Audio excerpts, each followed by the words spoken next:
राम राम साथियों। मैं आप सबको भगवान मर्यादा पुरुषोत्तम श्री राम पर कुछ बात कहूँ। इससे पहले मैं आप सबको द्वापर में ले जाना चाहता हूँ।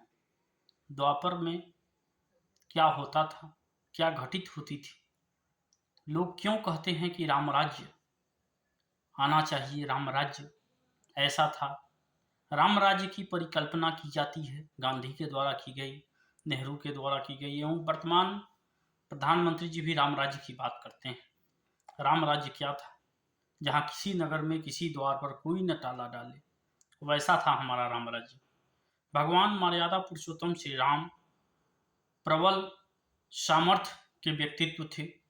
उन्होंने इस बात को जी कर दिखाया कि जब इस धरती पर भी भगवान का भी अवतरण होता है तो कितना कष्ट, कितना संघर्ष करना पड़ता है।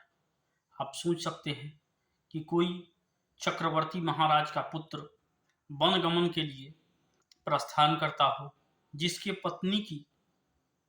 पत्नी का हरण उस समय के प्रतापी अताताई राजा के द्वारा कर लिया जाता हो, जिसके यहाँ इंद्र को भी कभी बंधक बनाकर लाया गया हो, जिसके यहाँ यम वरुण को भी बंधक बना कर रखा गया हो, जिसके पुत्र को ही इंद्रजीत कहा जाता हो, वैसे आतताई के खिलाफ जब लड़ाई लड़नी थी तो राम इस बात के घोतक हैं कि हम जहाँ हैं, जिस परिस्थिति में हैं, वहाँ ही अपने दुश्मनों का मुकाबला करने में प्रबल सामर्थ्य रखते हैं।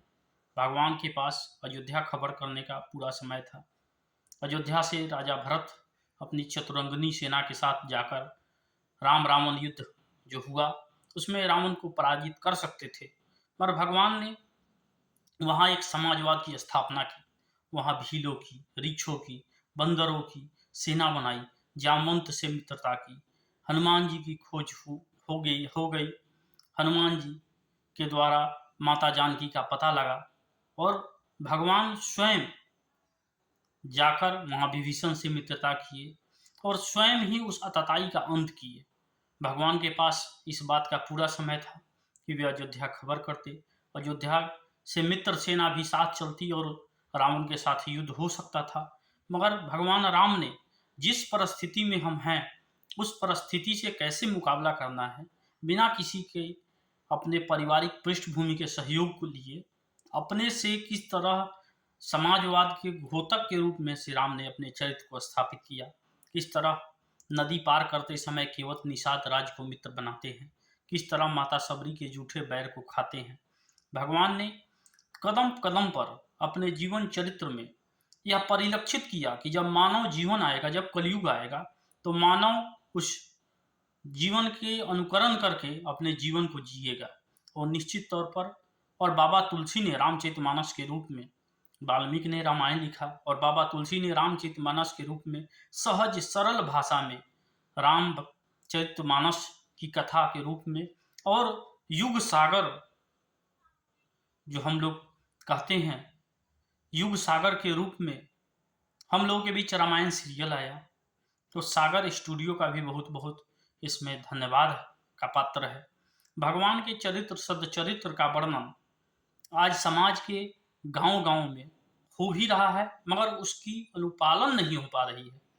और आजकल जितने भी कथावाचक हैं या जो भी देश के लिए, साहित्य के लिए, धर्म के लिए जीते हैं, वे सब राम के चरित्र पर बोल रहे हैं।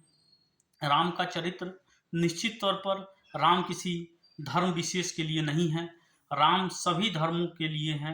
राम का चरित्र राष्ट्र का चरित्र है। राम को जीना राष्ट्र को जीना है। तो मैं विस्तार से अगले वीडियो में आप लोग को भगवान मर्यादा पुरुषोत्तम राम पर बताऊंगा। तत्काल के लिए जय श्री राम, बहुत बहुत धन्यवाद। जय श्री राम।